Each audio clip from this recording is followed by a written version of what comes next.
आज हम शुरू कर रहे हैं एक और कंसेप्ट, रैशनलाइजेशन।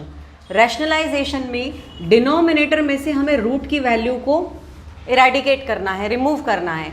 अगर आपको कोई वैल्यू इस तरह की दे रखी है जिसमें आपका डिनोमिनेटर में रूट की वैल्यू बच रही है, तो उसको हम रैशनलाइजेशन के थ्रू हटा सकते हैं। रैशनलाइजेशन का मतलब है नीचे जो रूट की वैल्यू है उसी रूट की वैल्यू का ऊपर और नीचे मल्टीप्लाई करना है।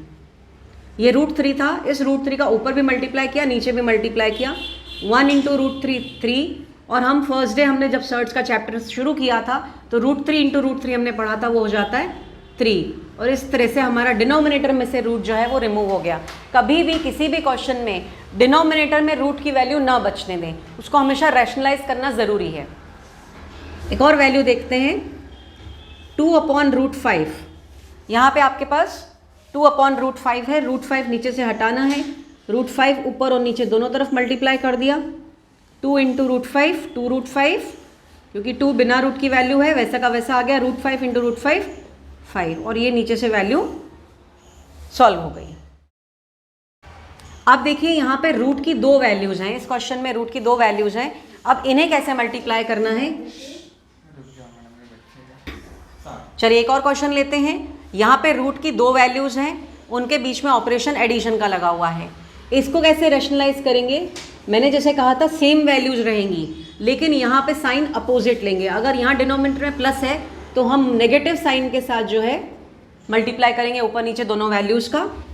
2 एज इट इज़, क्योंकि ये दोनों रूट की वैल्यूज़ हैं तो इनके साथ कोई ऑपरेशन नहीं हो सकता, मल्टीप्लाई में लिख दिया इनको।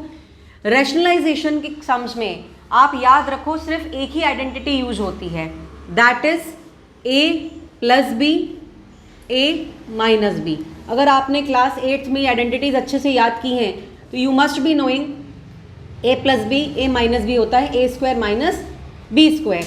तो उस आइडेंटिटी के हिसाब से रूट 3 a हो गया, रूट 5 b हो गया, बीच में सब्ट्रैक्शन का साइन। रैशनलाइजेशन में आंख बंद करके आप ये आइडेंटिटी यूज कर सकते हैं हर क्वेश्चन में। डिनोमिनेटर में, point to be noted, denominator में यही आइडेंटिटी हमेशा यूज होगी। तो अकॉर्डिंग टू दिस ये ऊपर की टर्म हमारी एज इट इज चल रही है। रूट 3 का स्क्वायर मतलब रूट 3 इंटू रूट 3 क्या होता है, 3 होता है, तो हमने यहाँ 3 लिख दिया। इसी तरह से रूट 5 का स्क्वायर मतलब root 5 into root 5 that is 5, तो ये 5 लिख दिया। सब्ट्रैक्ट करेंगे, 2 as it is, root 3 minus root 5 as it is, 3 minus 5 minus 2 बचा, माइनस डिनोमिनेटर में नहीं लगाते हैं इसलिए ऊपर लगाया। नेगेटिव से नेगेटिव, 2 से 2 कैंसिल हो गया और हमारा जो वैल्यू बचा रूट 3 माइनस रूट 5 और बाहर माइनस का साइन चलेगा। चलिए एक और क्वेश्चन करते हैं।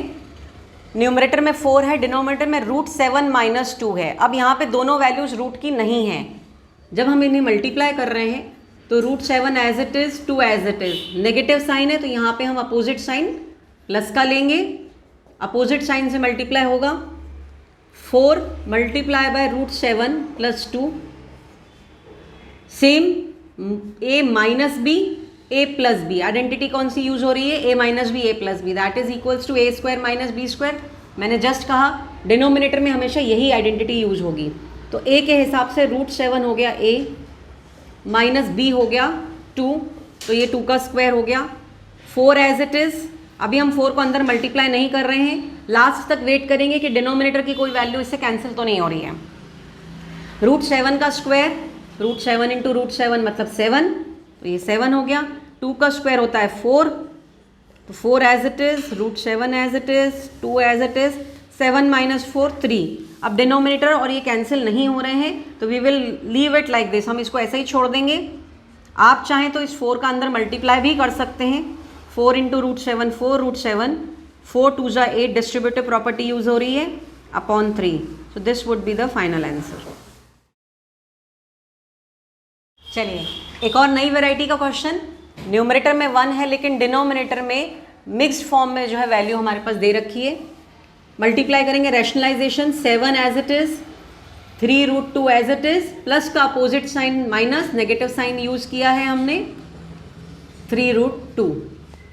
अब ऊपर 1 से मल्टीप्लाई होना है तो नो इशू, वैसा का वैसा वैल्यू कॉपी हो जाएगा।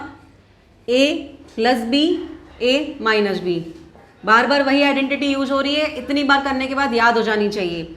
ए स्क्वायर माइनस बी स्क्वायर। तो ए हो गया हमारा 7, 7 स्क्वायर माइनस बी क्या है हमारा 3√2 का स्क्वायर।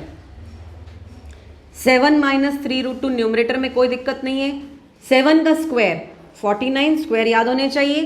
3√2 का स्क्वायर कैसे निकालेंगे 3√2 इंटू 3√2, 3 3 जा 9, √2 इंटू √2 2, तो 9 2 जा हो गया 18। तो इस तरह से हमने मल्टीप्लिकेशन ऑफ सर्ड्स वाले एपिसोड में हमने इसे कवर किया था। अब आप सब्ट्रैक्ट कर लें 7 minus 3√2 as it is, minus कर देंगे, you will get 31 in denominator. So this would be the final answer. ये थोड़ा लेवल अप का क्वेश्चन है। Rationalise the sum. अब इसे रैशनलाइज करना है, ऊपर भी रूट की वैल्यू नीचे भी रूट की वैल्यू। तो ध्यान से देखेंगे 3 माइनस √2 तो 3 प्लस √2 अपोजिट साइन के साथ मल्टीप्लाई करेंगे ऊपर नीचे। डिस्ट्रीब्यूटिव प्रॉपर्टी जिसको अच्छे से आती होगी वो सम सॉल्व कर सकता है। कैसे सॉल्व करेंगे, ये 3 लिखा और ये पूरी वैल्यू कॉपी कर दी ताकि 3 का इस पूरे से मल्टीप्लाई हो जाए। प्लस का साइन है, बीच में प्लस लगाया, √2 लिखा और ये वापस पूरी वैल्यू कॉपी कर दी। बहुत छोटा सा कंसेप्ट है जो क्लास 7th में आप लोगों ने पढ़ा होगा, डिस्ट्रीब्यूटिव प्रॉपर्टी। डिनोमिनेटर में वही फॉर्मूला यूज हो रहा है, a minus b a plus b that is equals to a square minus b square. तो 3 का स्क्वायर क्योंकि हमारा a जो है वो 3 है, b का स्क्वायर क्योंकि b हमारा √2 है। अब इस तरह के क्वेश्चंस में डिस्ट्रीब्यूटिव प्रॉपर्टी में साइन का बहुत ध्यान रखना जरूरी है। यहाँ तो प्लस का है, इट इज़ वेरी इजी।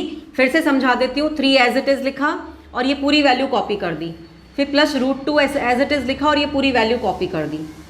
अब मल्टीप्लाई करेंगे 3 का 3 से, 3 3 जा 9, फिर 3 का √2 से डिस्ट्रीब्यूट हो रहा है 3 इन दोनों के साथ, distributive over addition, 3 into √2 3√2 plus similarly पहले √2 अंदर मल्टीप्लाई होगा तो 3√2 क्योंकि ये दोनों आपस में मल्टीप्लाई नहीं हो सकते इसलिए एज इट इज़ लिख दिया। Addition addition addition plus plus plus होता है, √2 में मल्टीप्लाई बाय √2 2 होता है। यहाँ 3 का स्क्वायर हो गया 9, √2 का स्क्वायर हो गया 2 क्योंकि हम बहुत बार इसको कर चुके हैं, √2 इंटू √2 2। अब देखिए लाइक टर्म्स ढूंढनी है। लाइक टर्म्स मतलब बिना रूट वाली कौन कौन सी टर्म्स है हमारे पास, 9 और 2 मतलब they can be added, 9 plus 2 हो गया 11। ये दोनों लाइक टर्म्स हैं, √2 कॉमन आ गया, हम कर चुके हैं इसको पहले। 3 plus 3 9 minus 2 7। Step by step चलना है, कुछ कंफ्यूजन नहीं होगा। 11 एज इट इज, 3 प्लस 3 हो गया 6 और ये √2 बाहर चल ही रहा है, डिनोमिनेटर में 7। So in this way the value has been rationalised. कैसे पता चलेगा रैशनलाइज हो गई, डिनोमिनेटर में से रूट की वैल्यू हट गई, मतलब हमारी वैल्यू रैशनलाइज हो गई। अब देखिए सेम रैशनलाइजेशन का क्वेश्चन है लेकिन ये आपको किस फॉर्म में आ सकता है, ये आएगा find the value of a and b। तो a और b को देख के घबराना नहीं है, पहले हम जैसे रैशनलाइजेशन करते हैं हम वैसे ही रैशनलाइज करेंगे इसको। थोड़ी देर के लिए अभी आप इसको भूल जाएं।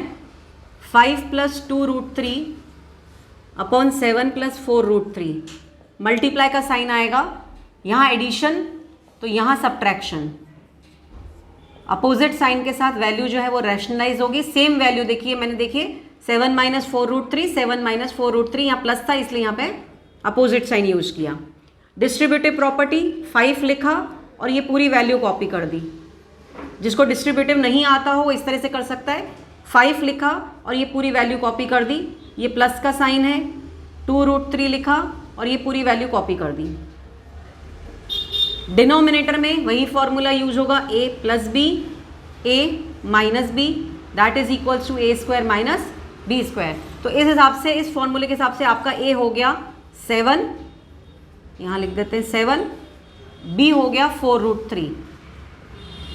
ये मैंने आइडेंटिटी के लिए लिखा है a प्लस बी, इसे इससे ना कंपेयर करें, ठीक है। आप इसकी जगह x plus y x minus y भी लिख सकते हैं। 5 का 7 से मल्टीप्लाई, 5 7 जा 35, 5 का 4 से मल्टीप्लाई, 4 5 जा 20, √3 साथ में, 2 7 जा 14 और √3 as it is, plus minus addition subtraction, positive negative, negative होता है प्लस माइनस, माइनस 2 4 जा 8, पहले 2 4 से मल्टीप्लाई हुआ और रूट थ्री से मल्टीप्लाई हुआ तो आ गया 3। अगर आप इसको डायरेक्ट नहीं सॉल्व कर सकते तो रफ में सॉल्व करके देख लें। 2√3 मल्टीप्लाई बाय 4√3, 2 4 ज़ा 8, √3 इंटू √3 3, तो 8 3 ज़ा 24, तो आप डायरेक्ट यहाँ पे 24 भी लिख सकते हैं। डिनोमिनेटर में 7 का स्क्वायर 49, 4√3 का स्क्वायर निकाल लीजिए। 4√3 का स्क्वायर कैसे होगा? 4√3 मल्टीप्लाई बाय 4√3, 4 4 ज़ा 16, √3 इंटू √3 3, तो 16 3 ज़ा 48, 16 3 ज़ा हो गया 48। अब लाइक टर्म्स ढूंढ लें। देखिए लाइक टर्म्स 35 है, ये 24 है। ये लाइक टर्म्स क्यों है? क्योंकि ये बिना रूट की या बिना सर्च की वैल्यूज़ हैं। तो 35 में से 24 आप माइनस कर दें, आपके पास क्या बचेगा? 11। ये दोनों लाइक टर्म्स हैं, इनको लाइक टर्म्स को कैसे सॉल्व करते हैं? √3 कॉमन निकल गया, -20 प्लस 14, मतलब 20 में से 14 अगर आप माइनस करते हैं तो आपके पास आ जाएगा -6, क्योंकि बड़ी वैल्यू नेगेटिव है। 49 में से 48 गए, 1 बचा, 1 लिखें ना लिखें चॉइस है। This would be the final answer. अब देखिए ये हमारा रैशनलाइजेशन का आंसर हुआ, लेकिन हमें तो वैल्यू निकालनी थी a प्लस बी √3 की। तो इसको मैं यहाँ कर रही हूँ आपके लिए।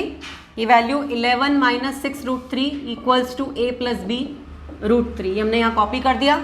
अब आपको कंपेयर करना है, ये a को 11 से कंपेयर हो रहा है क्योंकि ये बिना रूट की वैल्यू है, तो 11 हो गया हमारा a।